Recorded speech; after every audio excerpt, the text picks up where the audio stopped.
हिमाचल तहलका न्यूज में आप सभी दर्शकों का बहुत बहुत स्वागत है। चलिए शुरुआत करते हैं इस खबर की। हिमाचल प्रदेश में 7वें और आखिरी चरण में लोकसभा के चुनाव होने हैं। हिमाचल कांग्रेस ने लोकसभा चुनाव से पहले सरकार में मुख्य संसदीय सचिव संजय अवस्थी और धर्मपुर से विधायक चंद्रशेखर को हिमाचल कांग्रेस का कार्यकारी अध्यक्ष नियुक्त किया है। अर्की विधानसभा क्षेत्र से विधायक संजय अवस्थी ने आज राजीव भवन पहुंचकर हिमाचल कांग्रेस के कार्यकारी अध्यक्ष का पदभार ग्रहण कर लिया। इस दौरान बड़ी संख्या में कार्यकर्ताओं ने पहुंचकर उनका स्वागत किया।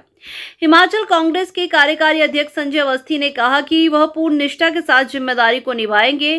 संजय अवस्थी ने कहा कि जिम्मेदारी के साथ चुनौती भी मिलती है। सबसे पहली चुनौती लोकसभा चुनाव के साथ 6 विधानसभा क्षेत्रों में होने जा रहे उपचुनाव है। उन्होंने कहा कि कांग्रेस पूरी मजबूती के साथ चुनाव लड़ेगी। उन्होंने कहा कि वह सभी कार्यकर्ता और पदाधिकारी को एक साथ लेकर आगे बढ़ेंगे।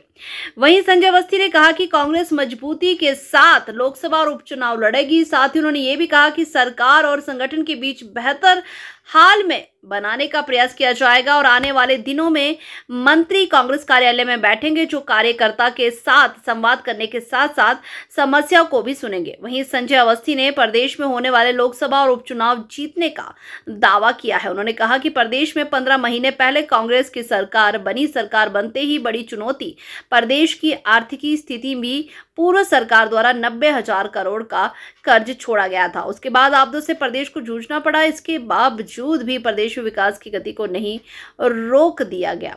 अब आपको दिखाते चलते संजय अवस्थी क्या कह रहे हैं आखिर इस पूरे मुद्दे को लेकर। सबसे पहले तो मैं धन्यवाद करना चाहूँगा हमारे राष्ट्रीय अध्यक्ष श्री मल्लिकार्जुन खड़गे जी का और श्री राहुल गांधी जी का, श्रीमती सोनिया गांधी जी का, श्रीमती प्रियंका गांधी जी का, श्री राजीव शुक्ला जी का और हमारे माननीय मुख्यमंत्री ठाकुर सुखविंदर सिंह सुक्खू जी का, कि जिन्होंने मुझ पर इतना विश्वास जताकर आज मुझे एक महत्वपूर्ण जिम्मेवारी दी है। और मेरा ये प्रयास रहेगा कि सभी लोगों को, सभी कार्यकर्ताओं को एकजुट कर और सामूहिक प्रयास द्वारा जो ये लोकसभा के आगामी चुनाव हैं और जो उपचुनाव होने जा रहे हैं 6 विधानसभा क्षेत्रों में, इन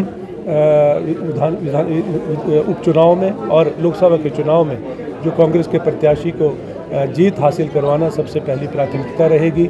और क्योंकि मैं सरकार में भी हूँ, तो सरकार और संगठन के बीच में बेहतर समन्वय बने और आपसी तालमेल बेहतर तरीके से बने और कार्यकर्ताओं के जो कार्य हैं वो लंबित ना हो और उनके समाधान के लिए प्रयासरत रहने का मेरा प्रयास रहेगा।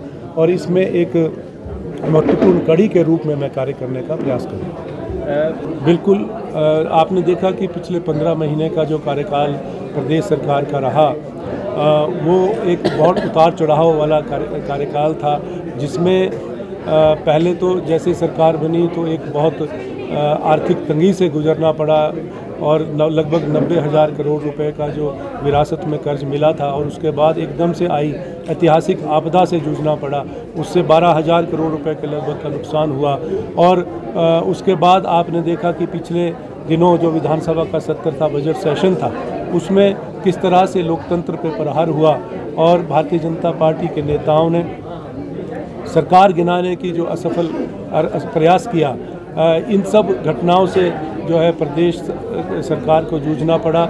लेकिन हम रुके नहीं हैं, हमने हर चुनौती को स्वीकारा है और आने वाले समय में हम इन बातों का माकूल जवाब देंगे। लोकसभा के चुनाव में और उपचुनाव जो होने जा रहे हैं, इनमें कांग्रेस के प्रत्याशियों को जिताने का प्रयास करेंगे। और मेरा ये प्रयास रहेगा कि जो सरकार और संगठन के बीच में बेहतर समन्वय हो और बेहतर तालमेल हो, ऐसा प्रयास मेरा रहेगा। जहां आपने प्रश्न किया कि मंत्री जो यहाँ पर बैठने चाहिए थे, तो बिल्कुल आपने देखा पिछले कुछ दिनों से यहाँ पर लगातार मंत्री जो है यहाँ पर बैठ रहे हैं। आज भी यहाँ पर मंत्री आए हैं और आने वाले समय में ये रेगुलर रूप से जो है वो नियमित रूप से इस तरह की व्यवस्था हम बनाएंगे कि यहाँ पर संगठन का हर कार्यकर्ता, हर मंत्री और माननीय मुख्यमंत्री जी से रूबरू हो और अपनी समस्याओं को उनके समक्ष रख सके। इसी उद्देश्य से, क्योंकि मैं एक कार्यकर्ता के रूप में मैंने कार्यकाल शुरू किया था, और एक छोटे से कार्यकर्ता को आज जिस तरह से कांग्रेस पार्टी ने कार्यकारी अध्यक्ष के रूप में नवाजा है, मैं समझता हूँ ये हर एक कार्यकर्ता के लिए मान सम्मान की बात।